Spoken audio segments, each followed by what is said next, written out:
Fit for Life Radio, episode number 71. Back at you this week. Gary here. And Will. Hi! And today we are going to dig in on stress.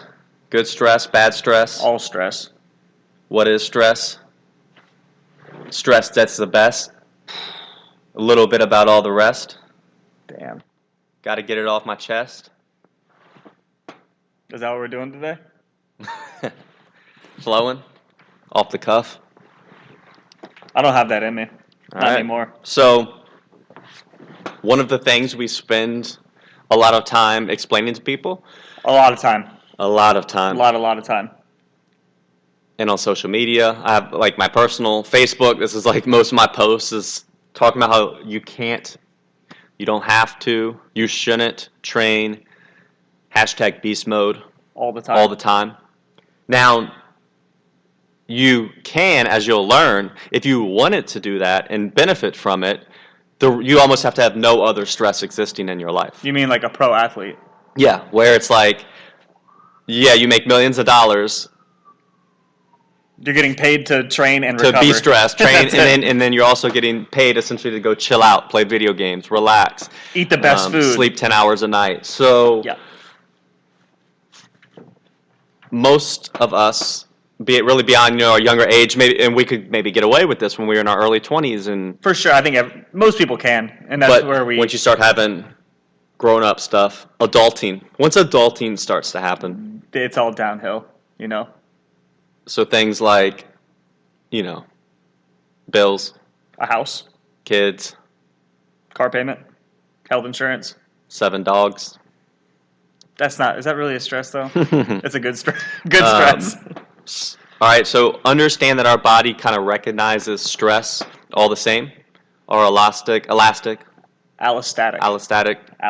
Stress load. So think of it as, instead of fancy words, you have one bucket. One single stress bucket that everything That's your goes stress in. bucket, right? Whether it's, you trained really hard, did a super high intensity workout, that can be a good stress, which we'll get into, but it still goes in our stress bucket. You got 2,000 emails you need to reply to, and just thinking about them stresses you out. That also goes in the stress bucket. Yep. Now, we do need some stress. That's how we grow. Yeah, right? You have to have it. You apply stress, and then you recover from it and get a little bit... And hopefully you're better because of it. Better off. But the key is you have to be able to recover from it, right? So a workout, any workout, is going to be some amount of stress applied. And then your ability to recover from it is what's really going to dictate if it was a good stress or a bad stress. For sure. So if you have, a good balance, you're gonna be, feeling all right. But then when you start to get where everything, you probably get that zombie-like feeling. Everything. I mean, the weather's stressing you out. Your commute is stressing you out. Anything people say, you kind of get snappy and all of that. Like, yep. You're probably not recovering. So that's where, and again, some of that stuff you're not going to be able to eliminate, right? If it's like, there's some things that are out of your control, and they're going to be there for the most part, no matter what. The responsibilities of being a parent, exactly. Your job. You can't just balance. So that's where your exercise you can control. Yes. And trying to go every time you exercise and do the most high intensity thing, super high intensity resistance training with little rest, and super high intensity intervals and hard runs, long runs. All these things are very stressful. Yes. And they're just going to add to all your other stress. And then you have 2 types of kind of states that your nervous system's in. Sympathetic.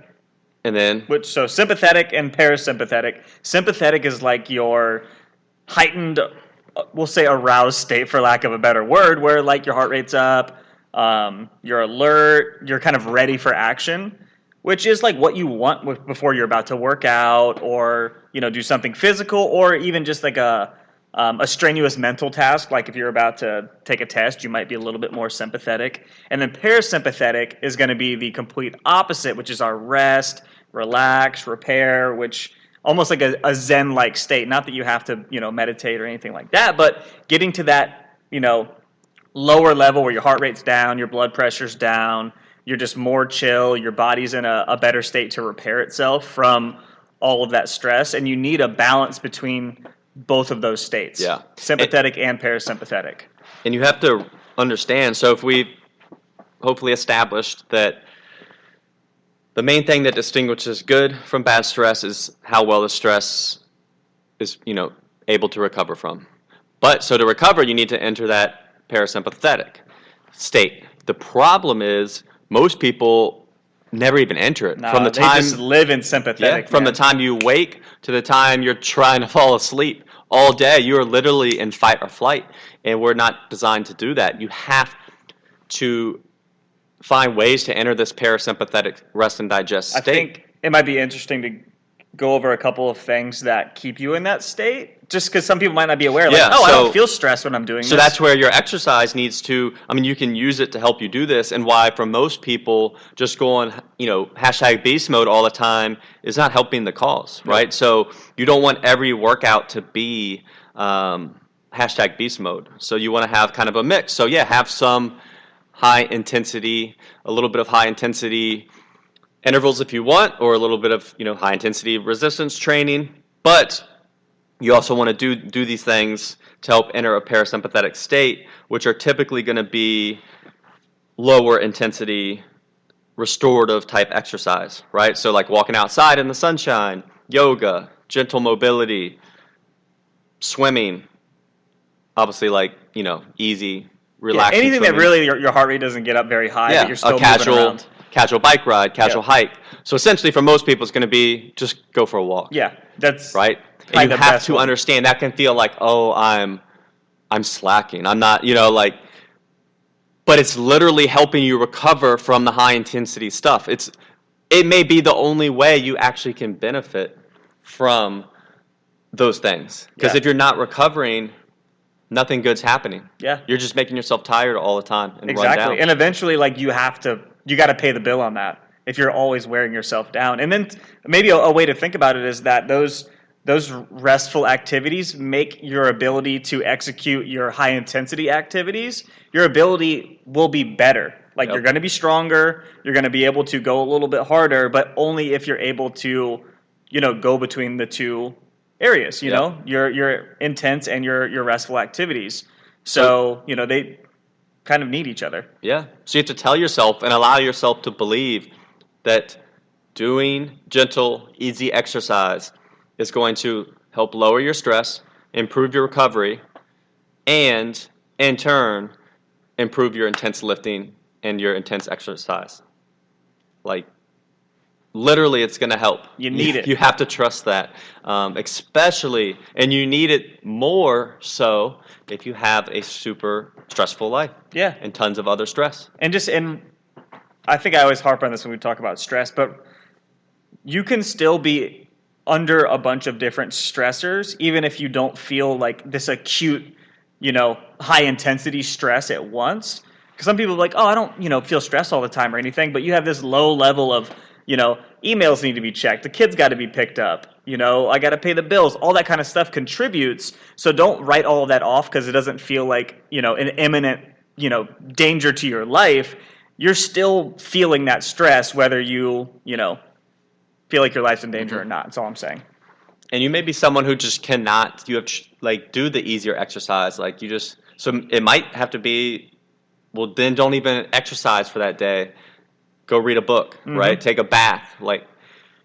It just needs to be something that helps you get into that rest or digest parasympathetic state. Yes. And exercise can be a tool, easy, gentle exercise.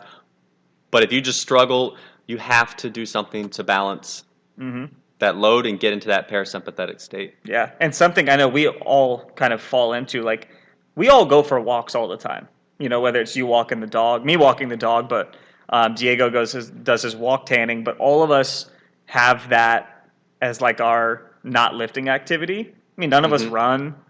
None of us do really anything high intensity. We don't do any spin class or anything crazy like that. We lift weights and we go for a walk. When it's really nice, I'm a big fan of going for bike rides. And actually, you are too. So, like, dude, summertime, go for like a nice bike ride with, your friends, loved ones, whatever, and just like chill and enjoy nature. Yeah. Those are, some of my favorite things to do, and not feeling like you got to be in that, Yeah. pro football player state of mind all the time. Yeah. And realize that if you enjoy and want to do some of those more stressful activities, then you need to have a more recovery activities and make sure you're entering that parasympathetic state Yes. to balance it out. Yeah, because we're not saying don't do them, but realize that you've got to have that balance, and you have to be able to recover from it, or you're going to hit a point where you can't do it because you're just worn out, or you're tired, or you're hurt, or all of the above. So just take note of the amount of stressful activities you do versus the number of easy activities. If you know me, you know I'm always on the run, up early and home late, so having a 3-hour morning routine isn't really in the cards for me. What is in the cards is AG1. It's a fast way to get vitamins and minerals I need to perform.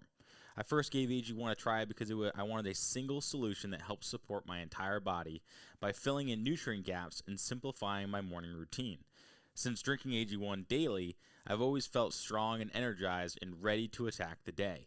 Not only does AG1 deliver my daily dose of vitamins, minerals, pre- and probiotics, and more, it's a powerful, healthy habit that's also powerfully simple.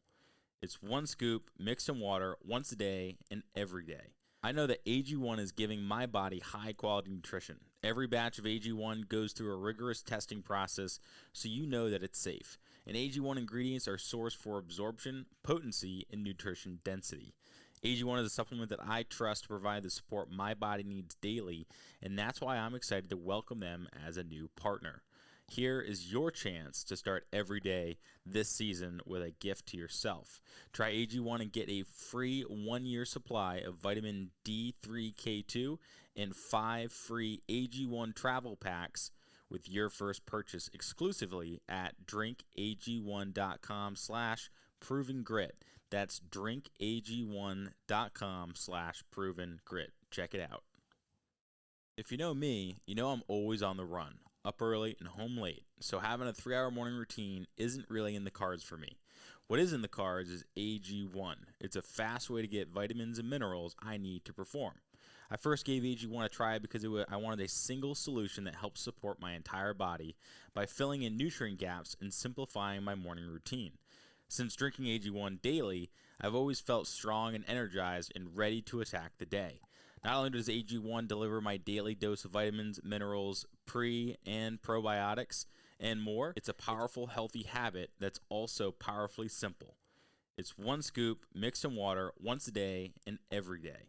I know that AG1 is giving my body high-quality nutrition. Every batch of AG1 goes through a rigorous testing process, so you know that it's safe. And AG1 ingredients are sourced for absorption, potency, and nutrition density. AG1 is a supplement that I trust to provide the support my body needs daily, and that's why I'm excited to welcome them as a new partner. Here is your chance to start every day this season with a gift to yourself. Try AG1 and get a free 1-year supply of vitamin D3K2 and 5 free AG1 travel packs with your first purchase exclusively at drinkag1.com/provengrit.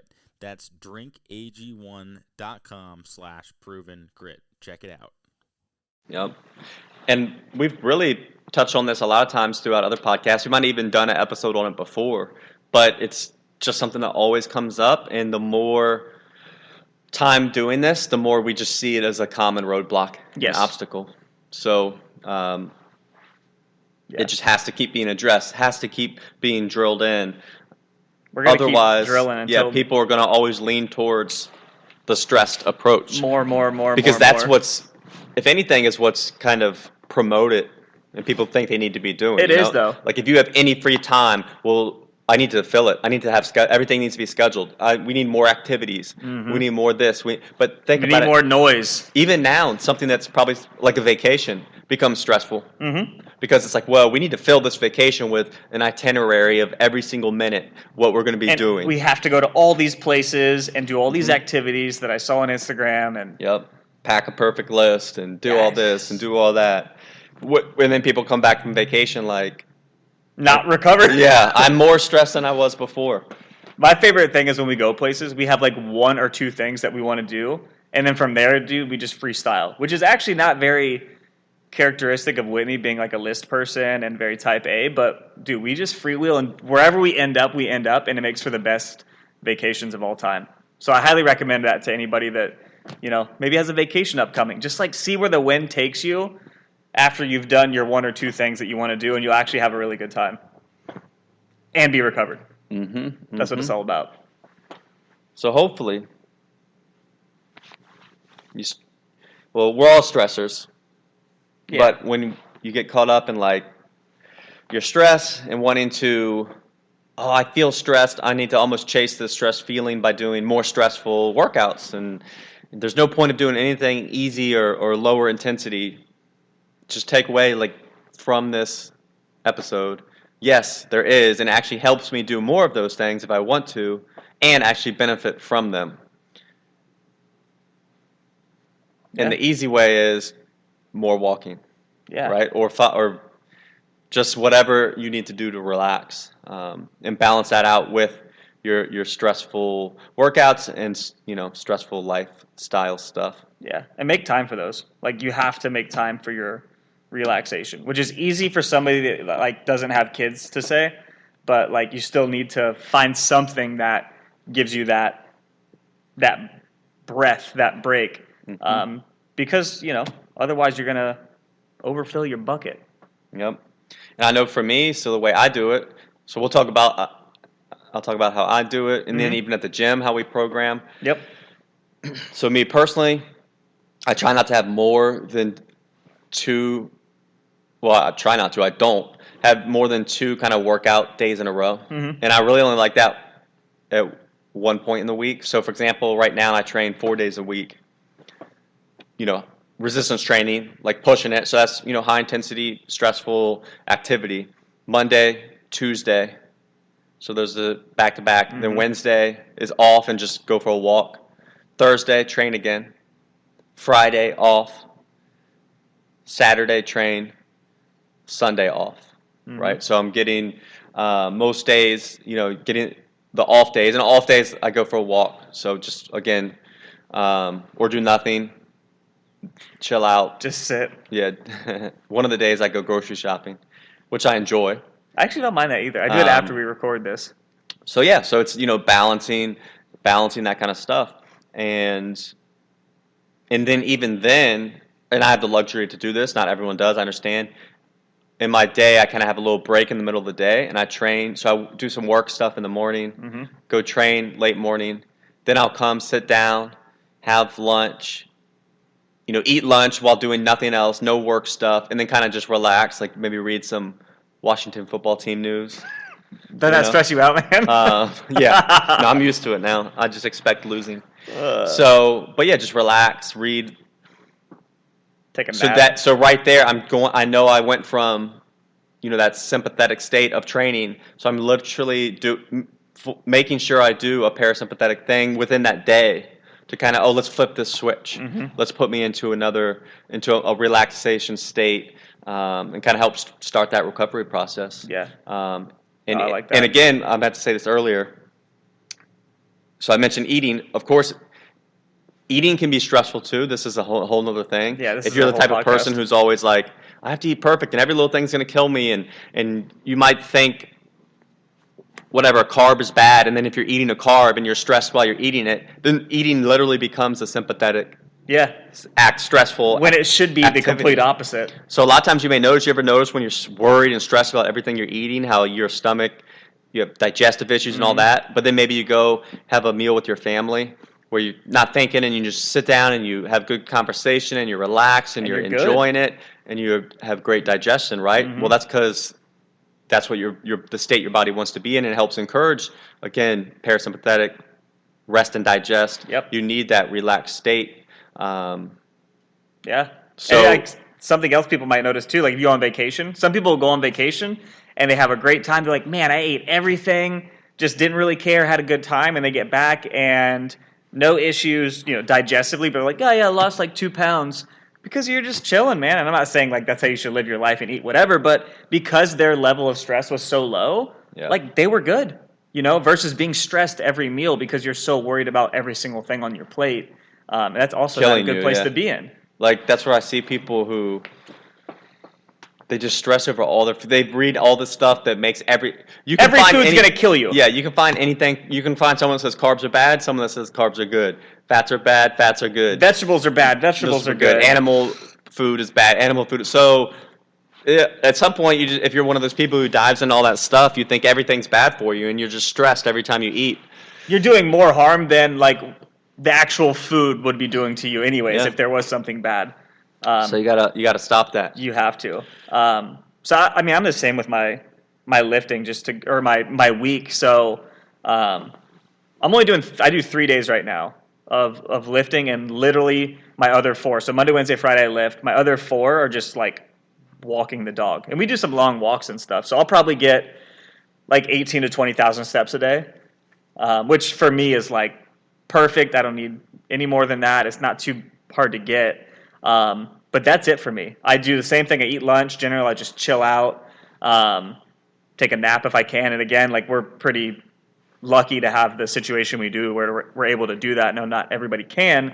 But yeah, a little nap or just like lay down with the dog or whatever. It helps me relax.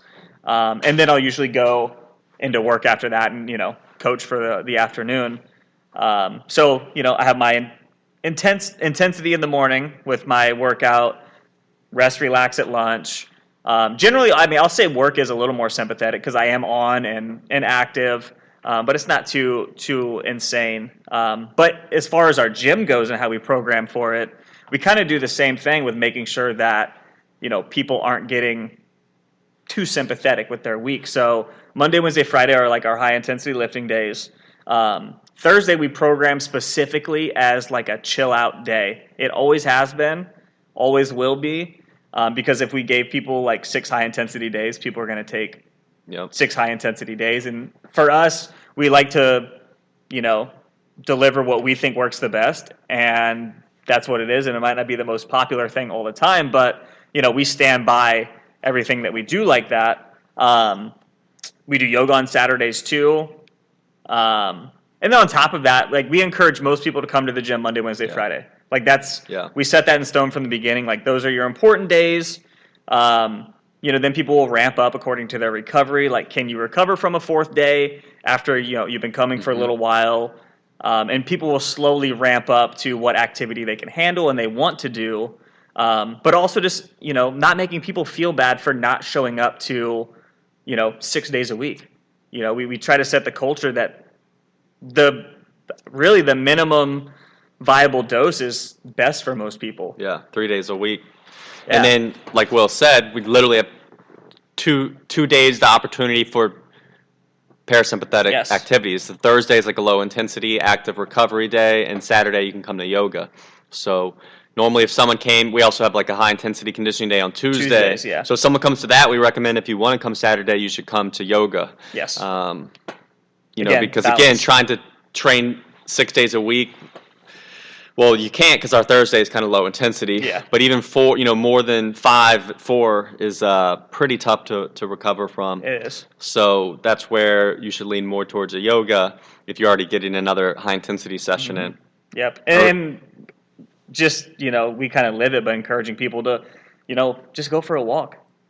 Like, and even some people will be like, man, I feel like crap, and they're going to get more out of skipping the gym for the day and maybe just going for a walk or chilling out. And I know it sounds nuts to tell people not to come to the gym, and I'm not going to tell it to everybody, but some people just need to, like, chill. And it's completely okay to not have your high-intensity workout for the day if that's what you need on a given day. So just, know the signs and know where you need to give, and give yourself a little bit of peace, basically. Mm-hmm. Peace. So, peace be with you. With that said, I think it's time to peace out. I think it is time to peace out. All right. So hopefully that makes you think a little. Drills it in. I know we've talked about it We're before. going to keep drilling it until everybody is walking. That's it. Walk life. Walk life. We should get shirts made that say walk life. Mm-hmm. Hashtag walk life. Hashtag walk life. Hashtag walk tan for Diego. Just Get go for a walk. The old walk tan. That's it. Get the vitamin D. You got to get the D. All right. Well, we won't see you guys next week. We but won't see you, but hopefully you'll be hearing from us. you'll hear And us. we'll have coming up. We got a couple guests coming up. Yeah, got a bunch of guests. We got We got Coach Kristen Kristen's coming on coming back on. for the old Menopause. menopause. Something that we have. Then we have one of our clients Not coming much on idea who's, about. Success story. His Mhm. name's Joe. Yep. He's, Joe, he's also an avid runner. So we'll talk about balancing that, managing that. that's going to be a fun one. We have Mental health. mental health coming up. So talking about your thoughts, actions, things like that before worrying about, your exercise. A lot of people, exercise, nutrition, supplements comes first, but in reality, your thoughts. Your brain comes first, man. Your brain is the bigger base of all that. So, Yeah, that'd be a good one. It might be a little uncomfortable for people, but yep. that's going to be awesome. So yeah, you don't have to listen to just us for the next couple weeks. We're going to have some peeps. And then we're going to have Ben on sometime. Just special guest. Yeah. Let us be graced by his presence. Yeah, it's always a blessing. All right. All right, we'll see you guys next week. Take it easy. As always, thanks for listening, guys. If you want to learn more, check us out at coastalfitnessva.com or garydeagle.com. We'll see you next time.